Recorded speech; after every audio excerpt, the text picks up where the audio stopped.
ថ្ងៃទី22ខែតុលាឆ្នាំ2025ការវិភាគតារាងប្រចាំថ្ងៃនៃមាស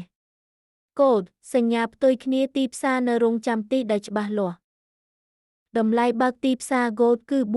4125និងមកនៅ4240បច្ចុប្បន្នខ្សែក្រហមខណៈដែលខេសខ្មៅបង្ហាញពីសញ្ញាផ្ទុយគ្នាដែលបញ្ជាក់ថាទីផ្សារនៅក្នុងសភាពច្របូកច្របល់រវាងអ្នកលក់និងអ្នកទិញ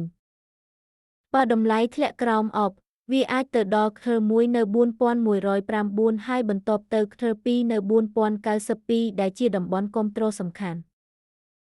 ប៉ុន្តែបើវែងអាចស្ដារឡើងវិញពីការធ្លាក់នៃម្សិលមិញគោលដៅឡើងបន្ទាប់គឺខឺ1នៅ4142និងខឺ2នៅ4158តំបន់ទាំងនេះអាចក្លាយជាតំបន់ធនសំខាន់ដែលត្រូវតាមដានប្រតិកម្មដោយសារសូចនាករបង្ហាញសញ្ញាមិនច្បាស់លាស់អ្នកជួញដូរគួរតែប្រុងប្រយ័ត្ននិងរង់ចាំសញ្ញាបញ្ជាក់ពីទីផ្សារមុនចូលវិញស្បែកជំនួយការវិភាគនេះគឺសម្រាប់គោលបំណងផ្ដល់ព័ត៌មានតែប៉ុណ្ណោះហើយមិនត្រូវបានចាត់ទុកជាដំបូន្មានហិរញ្ញវត្ថុទេ